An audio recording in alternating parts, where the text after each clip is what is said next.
Seja bem-vindo, bem-vinda aos Livros que Despertam. Seguimos com a leitura de Vidas Secas de Graciliano Ramos. Você vai ouvir agora o capítulo 2, Fabiano. Fabiano não pensa em termos elaborados, ele reage, resiste, suporta. É nessa limitação de linguagem que o romance revela sua força. Fique comigo até o final, pois tenho um convite especial para quem deseja ter sua própria história narrada aqui no canal. Vamos começar. Fabiano curou no rasto a bicheira da novilha raposa. Levava no aió um frasco de criolina e, se houvesse achado o animal, teria feito o curativo ordinário. Não o encontrou, mas supôs distinguir as pisadas dele na areia.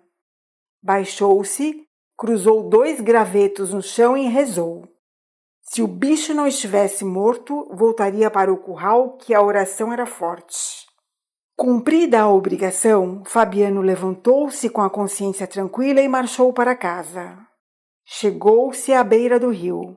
A areia fofa cansava-o, mas ali, na lama seca, as alpercatas dele faziam chap-chap. Os badalos dos chocalhos que lhe pesavam no ombro pendurados em correias batiam surdos. A cabeça inclinada, o espinhaço curvo, agitava os braços para a direita e para a esquerda.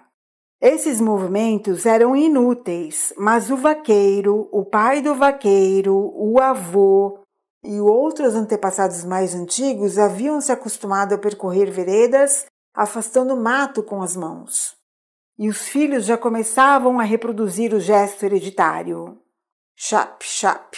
Os 3 pares de alpercatas batiam na lama rachada, seca e branca por cima, preta e mole por baixo. A lama da beira do rio, calcada pelas alpercatas, balançava. A cachorra-baleia corria na frente, o focinho arregaçado, procurando na caatinga a novilha raposa. Fabiano ia satisfeito. Sim, senhor, arrumara-se. Chegara naquele estado com a família morrendo de fome, comendo raízes. Caíra no fim do pátio, debaixo de um juazeiro, depois tomara conta da casa deserta. Ele, a mulher e os filhos tinham se habituado à camarinha escura. Pareciam ratos. E a lembrança dos sofrimentos passados esmorecera. Pisou com firmeza no chão gretado, puxou a faca de ponta, esgravatou as unhas sujas. Tirou do aió um pedaço de fumo, picou-o, fez um cigarro com palha de milho, acendeu a albinga, pôs-se a fumar regalado. Fabiano, você é um homem, exclamou em voz alta. Conteve-se. Notou que os meninos estavam perto. Com certeza iam admirar-se ouvindo-o falar só. Pensando bem, ele não era homem. Era apenas um cabra ocupado em guardar coisas dos outros. Vermelho, queimado, tinha os olhos azuis, a barba e os cabelos ruivos. Mas como vivia em terra alheia, cuidava de animais alheios. Descobria-se, encolhia-se na presença dos brancos e julgava-se cabra. Olhou em torno, em receio de que, fora os meninos, alguém tivesse percebido a frase imprudente. Corrigiu-a murmurando. Você é um bicho, Fabiano. Isto para ele era motivo de orgulho. Sim, senhor, um bicho, capaz de vencer dificuldades. Chegara naquela situação medonha e ali estava, forte até gordo, fumando seu cigarro de palha. Um bicho, Fabiano. Era. Apossara-se da casa porque não tinha onde cair morto. Passara uns dias mastigando raiz de imbu e sementes de macunã. Viera a trovoada. E com ela o fazendeiro que o expulsara. Fabiano fizera-se de desentendido e oferecera os seus préstimos, resmungando, coçando os cotovelos, sorrindo aflito. O jeito que tinha era ficar. E o patrão aceitara-o. Entregara-lhe as marcas de ferro. Agora Fabiano era vaqueiro, e ninguém o tiraria dali. Aparecera como um bicho, entocara-se como um bicho, mas criara raízes, estava plantado. Olhou as quipás, os mandacarus e os xique-xiques. Era mais forte que tudo isso. Era como as catingueiras e as baraúnas. Ele, Sinhá Vitória, os 2 filhos e a cachorra-baleia estavam agarrados à terra. Chap, chap. As alpercatas batiam no chão rachado. O corpo do vaqueiro derreava-se. As pernas faziam 2 arcos. Os braços moviam-se desengonçados. Parecia um macaco. Entristeceu. Considerar-se plantado em terra alheia. Engano. A sina dele era correr mundo, andar para cima e para baixo, à toa como um judeu errante, um vagabundo empurrado pela seca. Achava-se ali de passagem. Era hóspede. Sim, senhor, hóspede que se demorava demais, tomava amizade à casa, ao curral, ao chiqueiro das cabras, ao juazeiro que os tinha obrigado uma noite. Deu estalos com os dedos. A cachorra-baleia, aos saltos, veio lamber-lhe as mãos grossas e cabeludas. Fabiano recebeu a carícia e enterneceu-se. Você é um bicho, baleia. Vivia longe dos homens, só se dava bem com animais. Os seus pés duros quebravam espinhos e não sentiam a quentura da terra.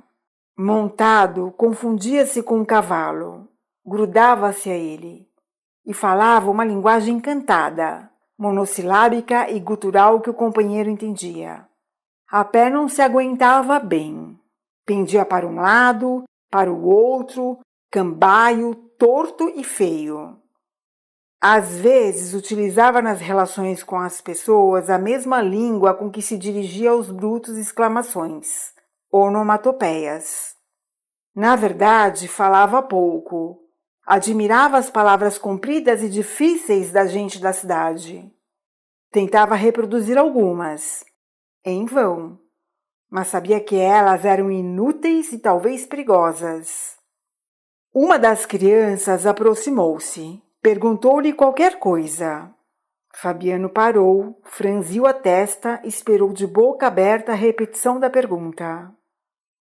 Não percebendo o que o filho desejava, repreendeu-o. O menino estava ficando muito curioso, muito encherido. Se continuasse assim, metido com o que não era da conta dele, como iria acabar? Repeliu-o vexado. Esses capetas têm ideias. Não completou o pensamento, mas achou que aquilo estava errado. Tentou recordar o seu tempo de infância.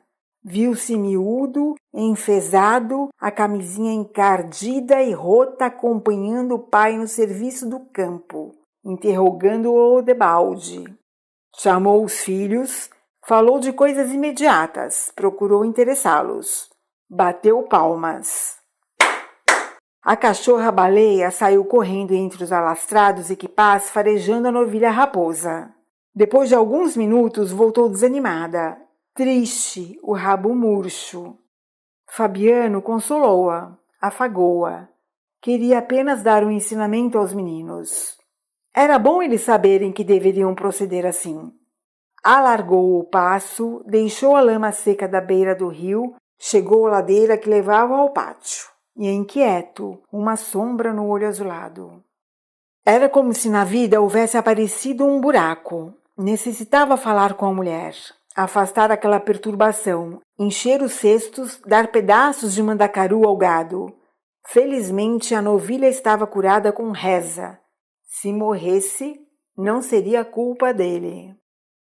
Baleia voou de novo entre as macambiras, inutilmente. As crianças divertiram-se, animaram-se e o espírito de Fabiano se destodoou. Aquilo que estava certo. Baleia não podia achar a novilha num banco de macambira, mas era conveniente que os meninos se acostumassem ao exercício fácil. Bater palmas, expandir-se em gritaria, seguindo os movimentos do animal. A cachorra tornou a voltar, a língua pendurada, arquejando.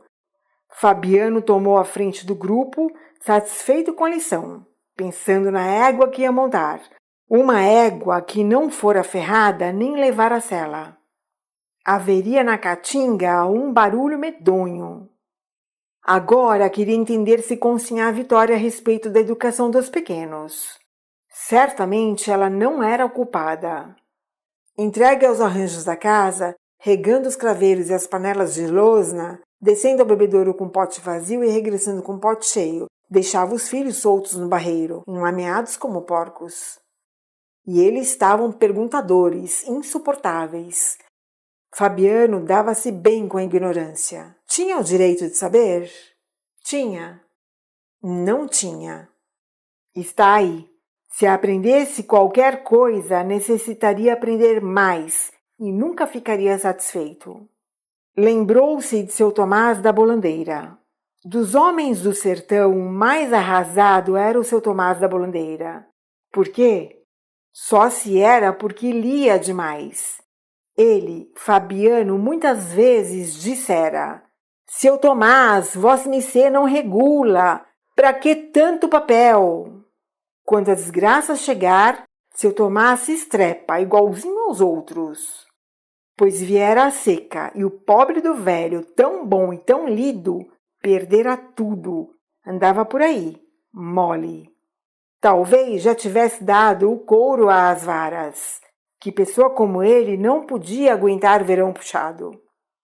Certamente aquela sabedoria inspirava respeito. Quando seu Tomás da Bolandeira passava, amarelo, sisudo, corcunda, montado num cavalo cego, pé aqui, pé acolá, Fabiano e outros semelhantes descobriam-se. E seu Tomás respondia tocando na beira do chapéu de palha. Virava-se para um lado e para o outro, abrindo muito as pernas calçadas em botas pretas com remendos vermelhos. Em hora de maluqueira, Fabiano desejava imitá-lo. Dizia palavras difíceis, trucando tudo, e convencia-se de que melhorava. Tolice. Via-se perfeitamente que um sujeito como ele não tinha nascido para falar certo. Seu Tomás da Bolandeira falava bem. Estragava os olhos em cima de jornais e livros, mas não sabia mandar. Pedia. Esquisitice, um homem remediado ser cortês. Até o povo censurava aquelas maneiras, mas todos obedeciam a ele. Ah, quem disse que não obedeciam? Os outros brancos eram diferentes. O patrão atual, por exemplo, berrava sem precisão. Quase nunca vinha à fazenda, só botava os pés nela para achar tudo ruim. O gado aumentava, o serviço ia bem, mas o proprietário descompunha o vaqueiro. Natural, descompunha porque podia descompor. E Fabiano ouvia descomposturas com um chapéu de couro debaixo do braço. Desculpava-se e prometia emendar-se. Mentalmente jurava não emendar nada, porque estava tudo em ordem, e o amo só queria mostrar autoridade, gritar que era dono. Quem tinha dúvida? Fabiano, uma coisa da fazenda, um traste, seria despedido quando menos esperasse. Ao ser contratado, recebera o cavalo de fábrica, perneiras, gibão, guarda-peito e sapatões de couro cru, mas ao sair largaria tudo ao vaqueiro que o substituísse. Sinhá Vitória desejava possuir uma cama igual à de seu Tomás da Bolandeira. Doidice. Não dizia nada para não contrariá-la, mas sabia que era doidice. Cambembes podiam ter luxo. E estavam ali de passagem. Qualquer dia o patrão os botaria fora, e eles ganhariam um mundo, sem rumo, nem teriam meio de conduzir os cacarecos. Viviam de trouxa arrumada, dormiriam bem debaixo de um pau. Olhou a caatinga amarela que o poente avermelhava. Se a seca chegasse, não ficaria a planta verde. Chegaria, naturalmente. Sempre tinha sido assim, desde que ele se entendera. E antes de se entender, antes de nascer, sucedera o mesmo. Anos bons misturados com anos ruins. A desgraça estava em caminho. Talvez andasse perto. Nem valia a pena trabalhar. Ele, marchando para casa, trepando a ladeira, espalhando seixos com as alpercatas. Ela se avizinhando a galope, com vontade de matá-lo. Virou o rosto para fugir à curiosidade dos filhos. Benzeu-se. Não queria morrer. Ainda tensionava correr o mundo, ver terras, conhecer gente importante como seu Tomás da Bolandeira. Era uma sorte ruim, mas Fabiano desejava brigar com ela, sentir-se com força para brigar com ela e vencê-la. Não queria morrer. Estava escondido no mato como tatu, duro, lerdo como tatu. Mas um dia sairia da toca, andaria com a cabeça levantada. Seria homem. Um homem, Fabiano. Coçou o queixo cabeludo, parou, reacendeu o cigarro. Não. Provavelmente não seria homem. Seria aquilo mesmo a vida inteira. Cabra, governado pelos brancos, quase uma res na fazenda alheia. Mas depois, Fabiano tinha certeza de que não acabaria tão cedo. Passara dias sem comer, apertando o cinturão, encolhendo o estômago. Viveria muitos anos, viveria um século, mas se morresse de fome ou nas pontas de um touro, deixaria filhos robustos que gerariam outros filhos. Tudo seco em redor. E o patrão era seco também, arreliado, exigente e ladrão, espinhoso como um pé de mandacaru. Indispensável os meninos entrarem no bom caminho, saberem cortar mandacaru para o gado, consertar cercas, amansar brabos. Precisavam ser duros, virar tatus. Se não calejassem, teria o fim de seu Tomás da Bolandeira. Coitado, para que ele servia tanto livro, tanto jornal. Morrera por causa do estômago doente e das pernas fracas. Um dia, sim, quando as secas desaparecessem e tudo andasse direito. Seria que as secas iriam desaparecer e tudo andar certo? Não sabia. Seu Tomás da Bolandeira é que deveria ter lido isso. Livres daquele perigo, os meninos poderiam falar, perguntar, encher-se de caprichos. Agora tinham obrigação de comportar-se como gente da laia deles. Alcançou o pátio, enxergou a casa baixa e escura de telhas pretas, deixou atrás os juazeiros, as pedras onde se jogavam cobras mortas, o carro de bois. As alpercatas dos pequenos batiam no chão branco e liso. A cachorra-baleia trotava arquejando a boca aberta. Àquela hora, Sinhá Vitória devia estar na cozinha, acocorada junto à trempe, a saia de ramagens entalada entre as coxas, preparando a janta. Fabiano sentiu vontade de comer. Depois da comida, falaria com Sinhá Vitória a respeito da educação dos meninos. E assim termina o capítulo 2. Se essa narrativa estiver te agradando, não esqueça de curtir e se inscreva no canal para não perder os próximos capítulos. Talvez ainda você não saiba, neste canal tem o quadro Histórias Compartilhadas, um espaço para leitura de relatos enviados pelo público. Se você deseja compartilhar uma história, um relato pessoal, uma experiência de vida, envie o texto para o e-mail que está na descrição e fixado no primeiro comentário. O envio pode ser feito com ou sem identificação. Ao encaminhar o texto, você autoriza a narração e a publicação aqui no canal. Obrigada por me acompanhar e até o próximo.